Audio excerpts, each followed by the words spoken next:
I'm standing across the yard watching my brother Kalen hold court in his lawn chair like some kind of birthday king. 30 years old today, and he's never worked an honest week in his life. The string lights we hung this afternoon cast everyone in a warm glow that feels like a lie. Barbecue smoke mixes with the burning wood in the fire pit, and 20 relatives laugh at something Kalen just said. My wine glass stops halfway to my lips when I see Ilara. She's 12, my whole world, and she's walking toward Kalen with a wrapped box clutched in her trembling hands. I know what's in that box. I've watched her work on it for 6 months, hiding in her room after homework, fabric paint staining her fingers. She wouldn't let me see the finished product, said it had to be a surprise. Uncle Kalen, Ilara whispers. Her voice barely carries over the crackling fire. I made this for you. Kalen takes the box without looking at her. He's already drunk. I can tell by the way he's slouching. He tears through the wrapping paper like a toddler, and when he pulls out the denim jacket, I feel my chest tighten with pride. It's beautiful, vintage denim covered in hand-painted designs. Music notes flowing across one shoulder. A classic car on the back, detailed enough that I can see the chrome. Logos from his favorite bands circling the collar. Every brushstroke showing the hours she spent, the care she took. Kalen holds it up for 3 seconds. What is this cheap junk? His sneer cuts through the evening air. Did you get this at Goodwill? The yard goes quiet. Even the fire seems to stop crackling. I painted it, Ilara says. It took me. Kalen throws the jacket. It sails through the air in a perfect arc, and I'm already moving before it lands directly in the fire pit. Flames catch the fabric immediately, devouring 6 months of my daughter's love in seconds. Ilara screams and lunges forward. No! I'm running, but she's closer. Her small hand reaches into the fire pit, trying to save what's already lost, and her arm hits the metal rim. The sound of her flesh sizzling makes my stomach turn. She pulls back, cradling her arm, and the smell of burned skin reaches me. God, always so dramatic, Kalen mutters, rolling his eyes. I reach Ilara and drop to my knees beside her. The burn on her forearm is already blistering, angry red skin that's going to scar.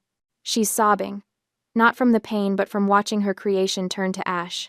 Ilara, stop making a scene. My mother's voice. Deirdre Vaughn, master of the guilt trip, walking over with my father Arlo trailing behind her. It's your uncle's birthday. I look up at them. Really look at them. At Deirdre in her new blouse that I paid for. At Arlo avoiding eye contact like he always does when Kalen crosses a line. A memory hits me hard. I'm 8 years old, showing off my new bike, shiny red with a white basket. I saved my allowance for a year. Then 5-year-old Kalen starts crying because he wants it, and suddenly I'm handing over my bike because big sisters share, and family takes care of family. I've been giving him things ever since. My salary as senior data analyst at Data Tech Solutions is $145,000 a year. $1,800 of that goes to my parents' rent every month. $500 for their utilities. Then there are Kalen's business ventures. The vape shop that failed. The crypto scheme. The food truck that lasted 3 weeks. $67,000 over 3 years. And I have the bank statements to prove it. I've been their ATM. Their safety net. Their solution to every problem. But Ilara is crying, and her arm is burned, and nobody in this yard full of relatives is doing anything but looking uncomfortable. I set my wine glass down on the grass with deliberate care. The kind of precision I use at work when I'm about to deliver bad news to a client. We're leaving, I say. Marissa. Deirdre's voice has that warning tone. The one that used to make me cave immediately. You're overreacting. She's fine. I scoop Ilara up without responding. She's 12 but small for her age, and she tucks her head against my shoulder. Her tears soak through my shirt. Marissa. My father finally speaks. Don't embarrass us like this. I look at him. At all of them. 20 relatives who watched a grown man throw a child's gift into a fire and did nothing. My keys are in my pocket. I dig them out with one hand while holding Ilara with the other. Mom? Ilara whispers against my neck. It hurts. I know, baby. We're going to the hospital. Kalen laughs from his lawn chair. Actually laughs. She barely touched it. Stop being so sensitive. Something inside me that's been bending for 41 years finally snaps. Not with a dramatic crack, but with a quiet, definitive click. Like a door locking from the inside. I don't say another word. Not to Kalen, not to my parents, Not to anyone. I walk across the yard with Alara in my arms, and the only sound is my car keys jangling and my daughter's soft sobs. Behind me, Deirdre calls out something about me ruining the party, about being selfish, about disappointing the family. I open the back door of my Honda CR-V and help Alara inside.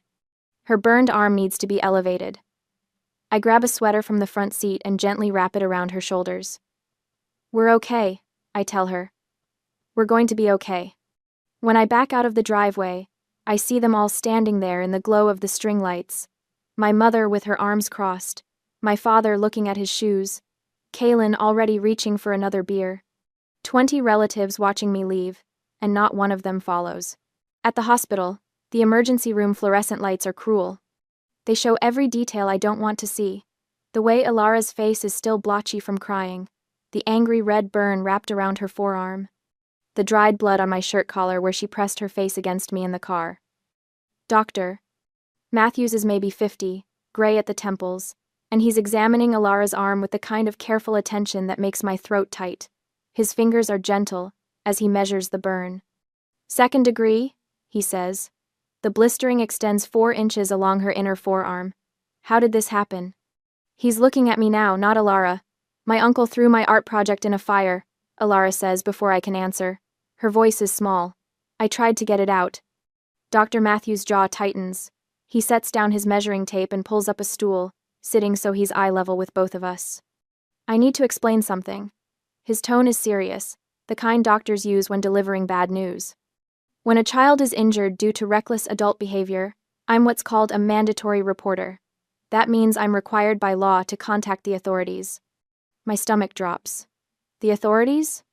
Child Protective Services. And the police. He looks at Alara, then back at me. I will make the calls. They'll want to speak with you both. Alara's good hand finds mine and grips tight. My uncle didn't mean to hurt me, she whispers. Intent doesn't matter, doctor. Matthews says gently. What matters is that you were hurt, and it could have been prevented. My phone starts buzzing in my pocket. I pull it out and the screen lights up with notifications. 14 missed calls, 23 text messages, all from the same group chat, Vaughn family. I open the text because I can't help myself. Mom, where did you take Alara? We need to talk about this. Dad. Marissa, answer your phone. Kaylin. You're being ridiculous. Mom, you embarrassed us in front of everyone. Kaylin. It was a joke. She's fine. Dad. Call us back now. The messages keep coming, filling the screen. I scroll through them while Dr. Matthews works on Alara's arm, applying some kind of gel that makes her wince. Then I see the one from my father that makes everything crystallize. Dad, you're embarrassing this family. Get back here and apologize to your brother. Apologize. To Kaylin. For taking my burned daughter to the hospital. I stare at those words until they blur. Alara's uninjured hand is still holding mine, small and trusting, and something fundamental shifts in my chest. Not the snap from earlier. This is quieter. This is me finally seeing clearly after 41 years of fog. Dr. Matthews is explaining wound care, saying something about keeping it dry and watching for infection, but I'm opening my banking app.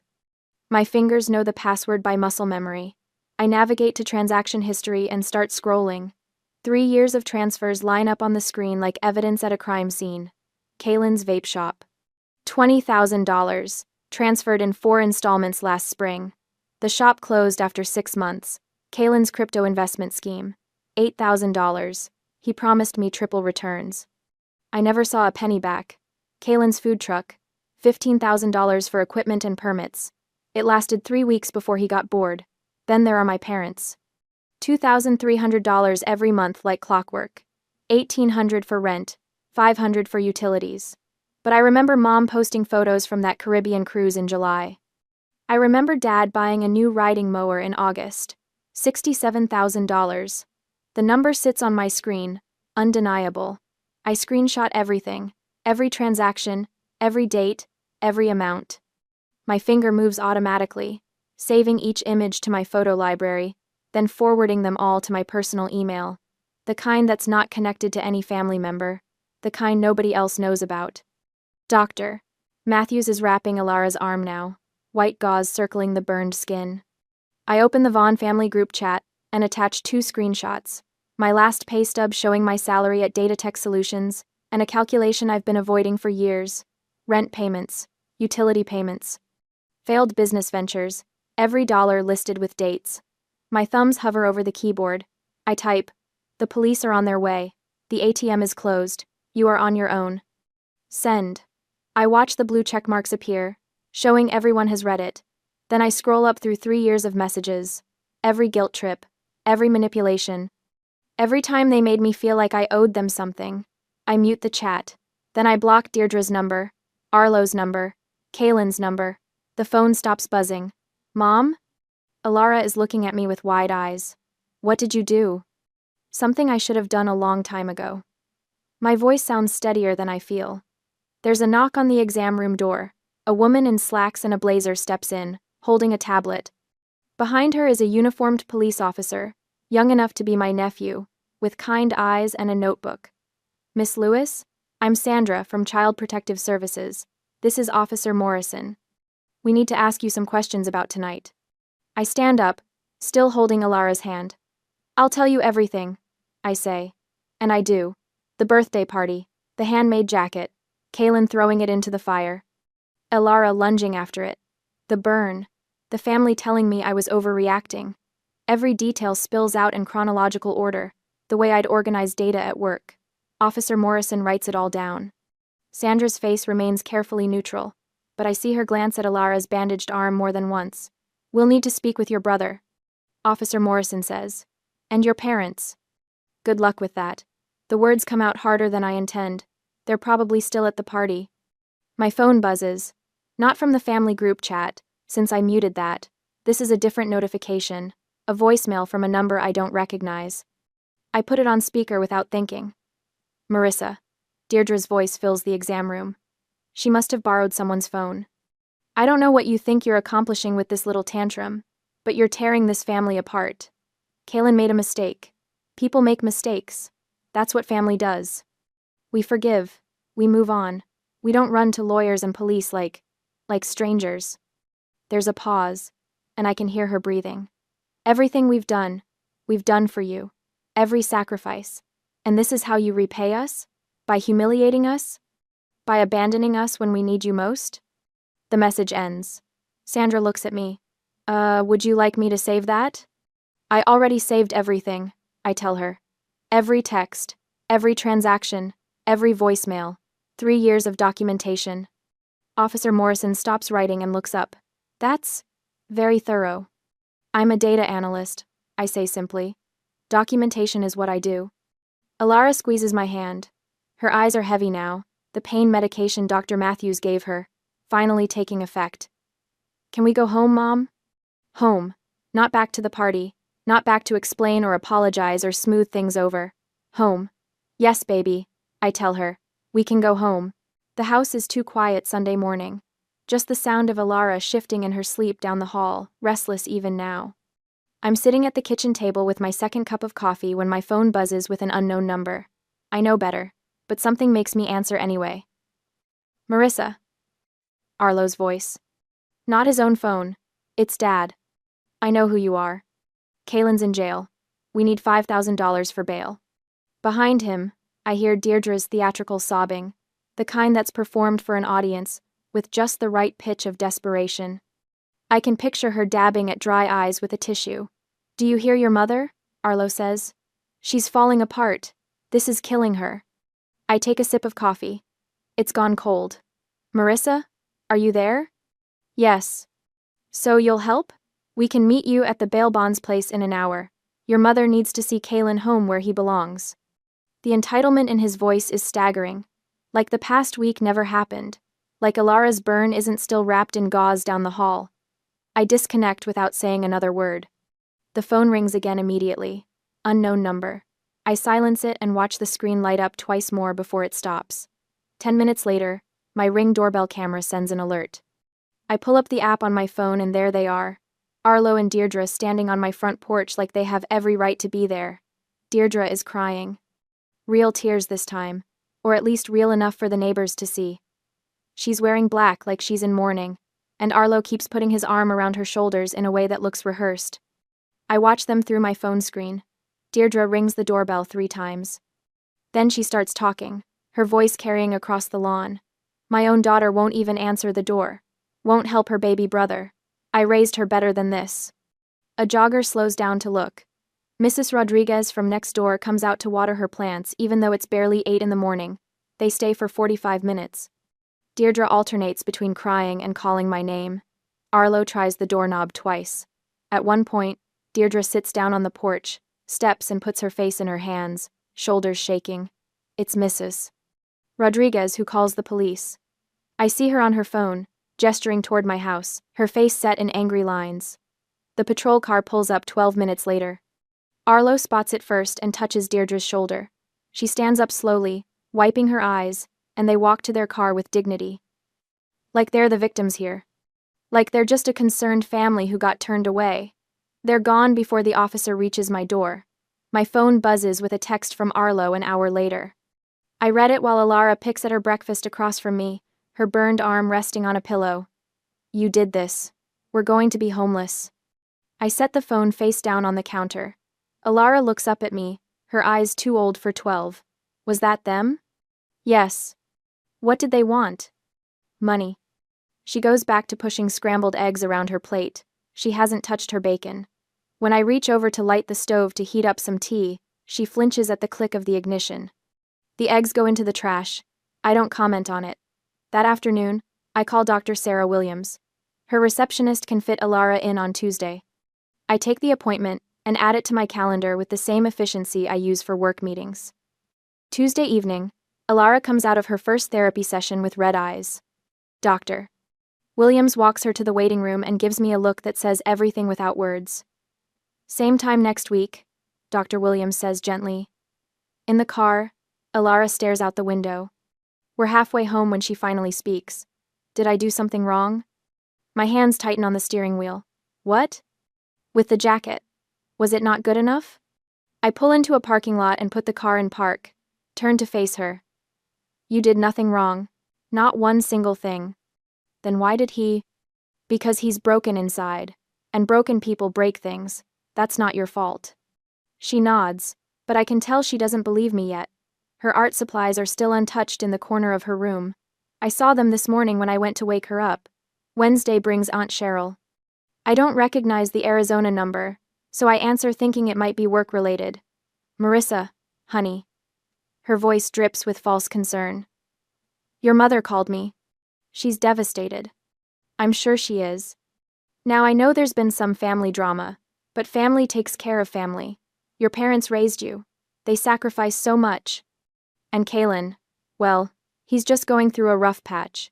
We all need help sometimes. The speech sounds rehearsed. Probably because it is. I can hear Deirdre's words coming out of Cheryl's mouth. I'm protecting my daughter. This conversation is over. I hang up before she can respond. Thursday changes everything. Jennifer Morgan calls me back. I found her through the domestic violence resources the hospital gave us, and I wasn't sure she'd take the case. But her voice is crisp and professional when she speaks. I'm taking this pro bono. I've seen cases like this before. We're filing for a restraining order against your entire family. The whole family? Your parents enabled the assault. Your brother committed it. Anyone who contacts you on their behalf becomes part of the harassment pattern. We're building a wall, Marissa. A legal wall they can't climb over? That same afternoon, I freeze both mine and Alara's credit reports. Jennifer walks me through it on the phone, explaining how my mother knowing our social security numbers makes us vulnerable. Identity theft is common in these situations, she says. Financial abuse doesn't stop just because you cut off access. The security system gets installed Friday morning. Cameras at every entrance. Motion sensors. A panic button by my bed. The technician shows me how to access everything from my phone. You'll get alerts for any movement, he explains. You can review footage going back 30 days. Friday afternoon, my work phone rings. Harrison. Marissa? Got a minute? I close my office door. Of course. The director position. It's yours if you want it. $175,000 base salary. You've earned this. I sit down hard in my desk chair. $30,000 more a year. Money that used to go to my family's rent, their utilities, They're emergencies that were never really emergencies. I want it. I say, congratulations. Paperwork will be ready Monday. That night, Alara is having another nightmare. I hear her crying through the wall and go to her room. She's tangled in her sheets, whimpering about fire. I sit on the edge of her bed and smooth her hair back. She wakes up slowly, her eyes focusing on me in the darkness. Mom? I'm here. I dreamed the whole house was burning. All my drawings. Everything. Just a dream.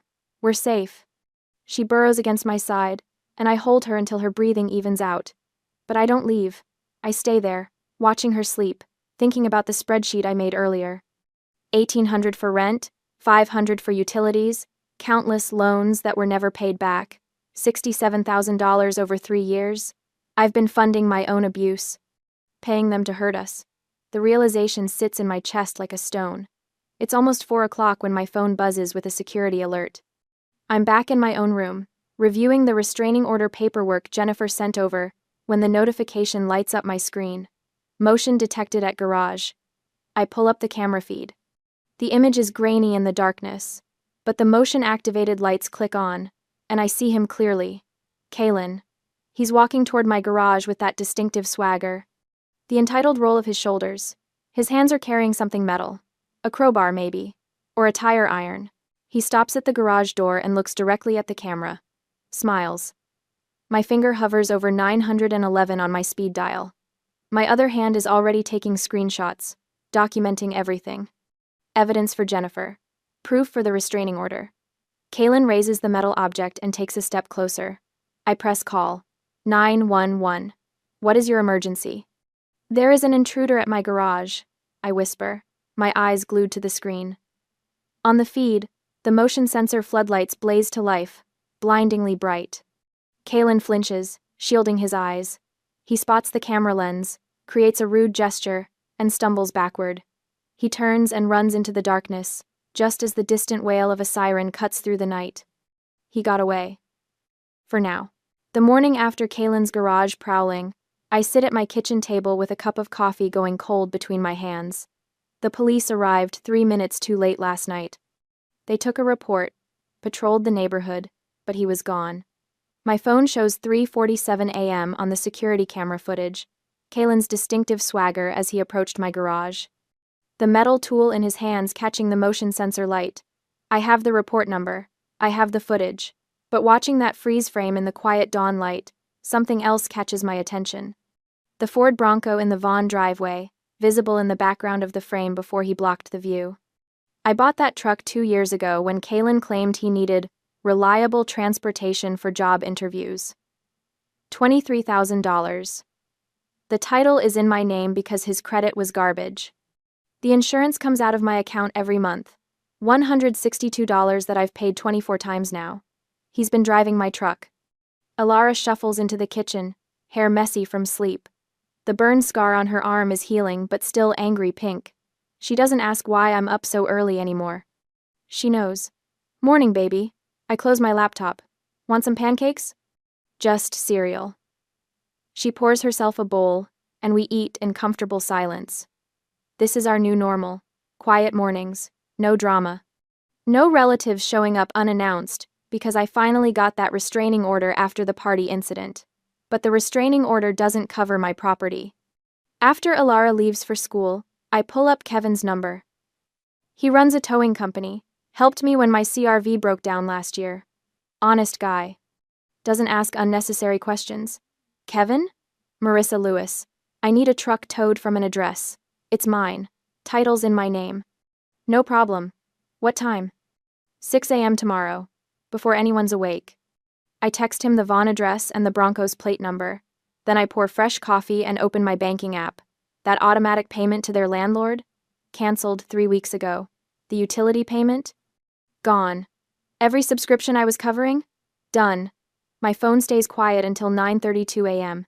Then Kalen's call comes through. I let it go to voicemail, watching the notification light blink. When I play it back, his voice is shaking with rage. That's my truck. You can't just take it. I need that to get to job interviews. The last part almost makes me laugh. Job interviews. Right. You're a vindictive witch, you know that? I'm calling the cops. I forward the voicemail to Jennifer Morgan, my attorney. Her response comes back in 2 minutes. Beautiful. He just admitted he's been using your property. Want me to respond? Please. Jennifer's email to Kaylin is 3 sentences. Professional, cold, devastating. Per the title and registration, the 2022 Ford Bronco belongs to Miss Lewis. She may dispose of her property as she sees fit. Check the paperwork. I imagine his face reading that. The moment he realizes he has no legal ground to stand on. The truck is mine. Always has been. That small victory carries me through the rest of the day. Alara comes home from school talking about her art class, and I actually listen instead of checking my phone every 30 seconds for the next family crisis. We make dinner together, watch a movie, go to bed at a reasonable hour. The doorbell camera alert wakes me at 2:13 a.m. I grab my phone from the nightstand, heart already racing. The camera shows Kaylin on my front porch. He's swaying. Drunk. His fist pounds on my door hard enough that the camera shakes.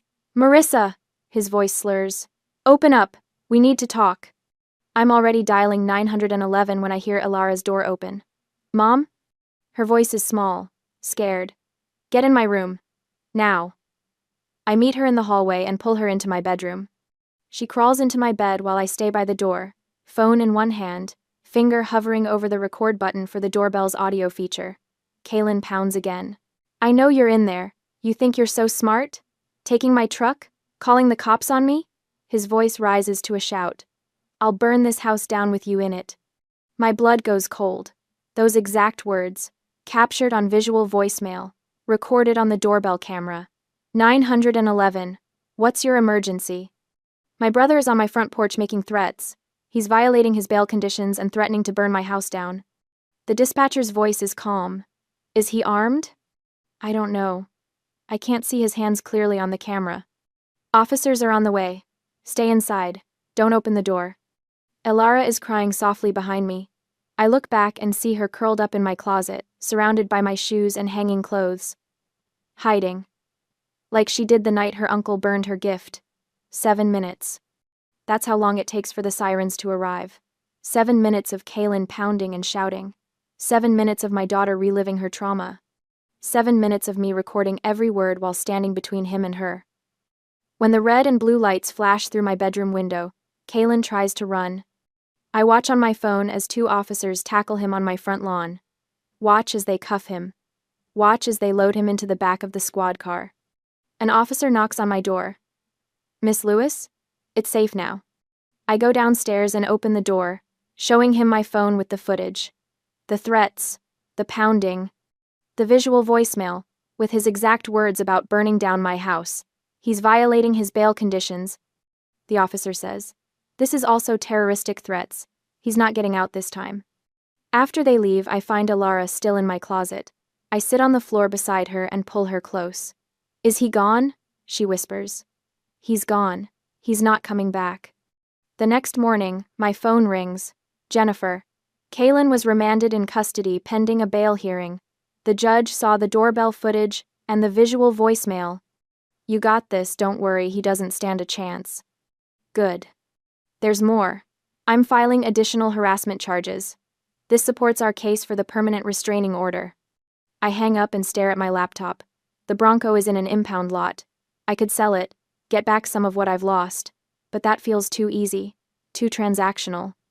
Instead, I call the local vocational school, the one that teaches automotive repair to at-risk kids. I'd like to donate a vehicle to your program. 3 days later, I receive photos via email. Students in coveralls standing next to the Bronco, smiling, learning. The donation receipt arrives with the tax write-off paperwork. Not as much as I paid, but more valuable than anything I'd get from a sale. The local domestic violence shelter calls that afternoon. They've been following Kaylin's case. They want to offer support resources, counseling for Alara, legal advocacy, a network of people who understand what it means to escape. I take their card. Pin it to my refrigerator next to Alara's latest drawing. My phone buzzes. A voicemail from Deirdre. I almost delete it, but Jennifer said to save everything. Marissa. My mother's voice is desperate. We have nowhere to go.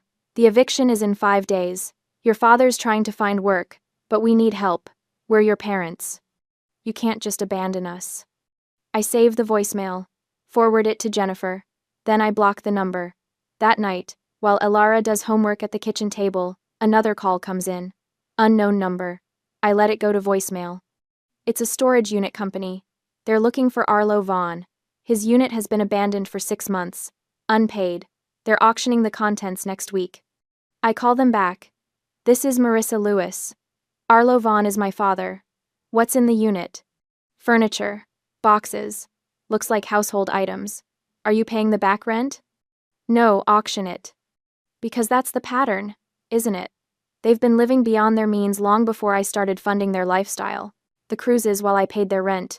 The new cars while I covered Kaylin's bail. The storage unit they couldn't afford while demanding I support them.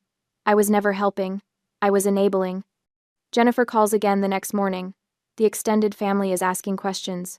Your Aunt Cheryl called my office. What did you tell her? That you have no comment. But Marissa? They're starting to see the truth.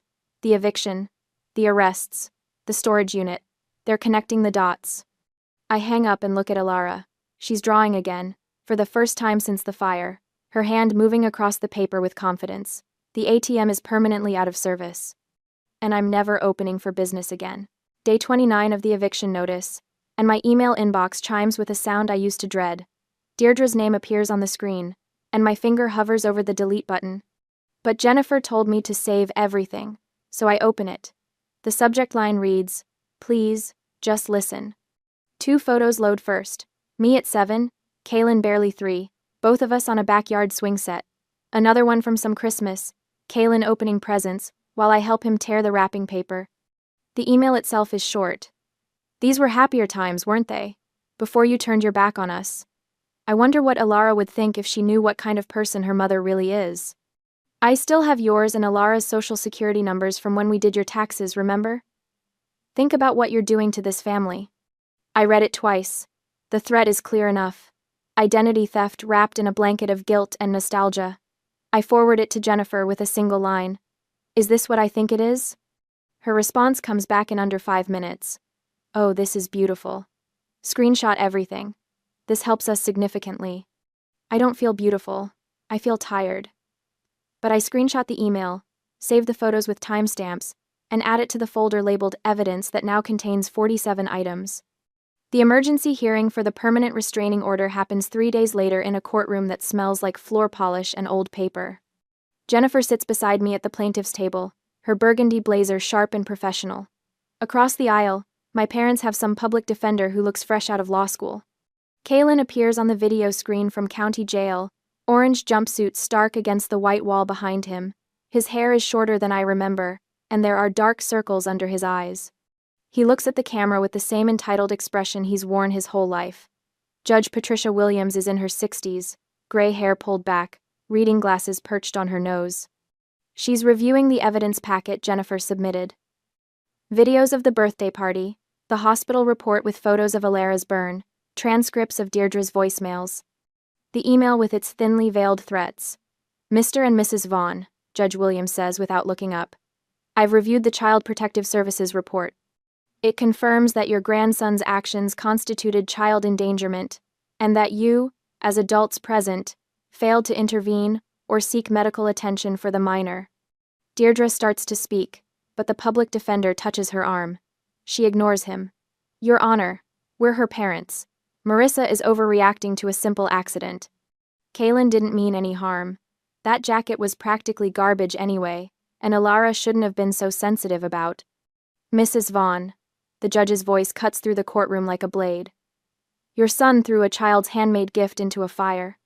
When that child attempted to retrieve it, she sustained second-degree burns requiring emergency medical treatment. Your response was to tell her to stop making a scene. Is that your testimony? My mother's mouth opens and closes. Beside her, my father stares at his hands. Judge Williams looks at the screen where Kaylin sits. Mr. Vaughn, you were arrested for making terroristic threats against your sister. The doorbell camera footage shows you intoxicated at 4 a.m, first, then once again threatening to burn down her house with her and her daughter inside. Do you dispute these facts? Kaylin shrugs. I was drunk. People say stupid stuff when they're drunk. People say what they mean when they're drunk, Judge Williams responds. She removes her reading glasses and looks directly at him through the screen. They just lose the filter that usually stops them from saying it out loud. She picks up another document. I'm also reviewing an email sent by Mrs. Vaughn containing what appears to be a threat to misuse hers and her daughter's social security numbers. Mrs. Vaughn. Did you send this email? Deirdre's face goes pale. I was upset. I wasn't actually going to. Answer the question. Did you send it? Yes. But. Thank you. Judge Williams makes a note on the paperwork in front of her. She looks at me for the first time, and her expression softens slightly. Miss Lewis, I'm issuing a comprehensive restraining order valid for 5 years. The defendants are prohibited from any contact with you or your daughter. That includes phone calls, emails, text messages, social media contact, or third-party communication. They must maintain a distance of at least 500 feet from your residence, your daughter's school, and your workplace. Relief washes over me, but I keep my face neutral. Jennifer squeezes my hand under the table. Your Honor, that's excessive, the public defender tries. These are her parents. Surely some level of contact. Counsel, your clients have demonstrated a pattern of financial exploitation, emotional manipulation, and most recently, threats of identity theft. The mother witnessed her son burn a child, and told that child she was making a scene. I see no evidence that contact with these individuals serves any beneficial purpose for Miss Lewis or her minor daughter. The gavel comes down with a sharp crack that echoes through the courtroom. Outside, Jennifer walks me to my car. The air is cold, and I pull my coat tighter. The prosecutor received your documentation about Kaylin's threats. She says, he's been offered a plea deal, 18 months in state prison instead of risking 5 years at trial. His attorney is recommending he take it. Will he? Someone looking at potential 5 years versus guaranteed 18 months? Yes, he'll take it. I unlock my car but don't get in yet. What about the social security numbers thing? I'm helping you place fraud alerts on all your credit reports today. The permanent credit freeze you already have stays in place for both you and Alara. We're also updating your power of attorney documents to explicitly exclude any family members. Your will gets revised to remove them as beneficiaries, and your life insurance beneficiary changes to a trust for Alara. She hands me a folder. Everything you need is in here. Sign where the tabs are, and bring it to my office tomorrow. That evening, a package arrives. No return address, but the postmark is from the vocational school across town. Inside is a framed photograph showing 3 students in coveralls working on the Bronco's engine. The truck looks good, better than when Kaylin had it.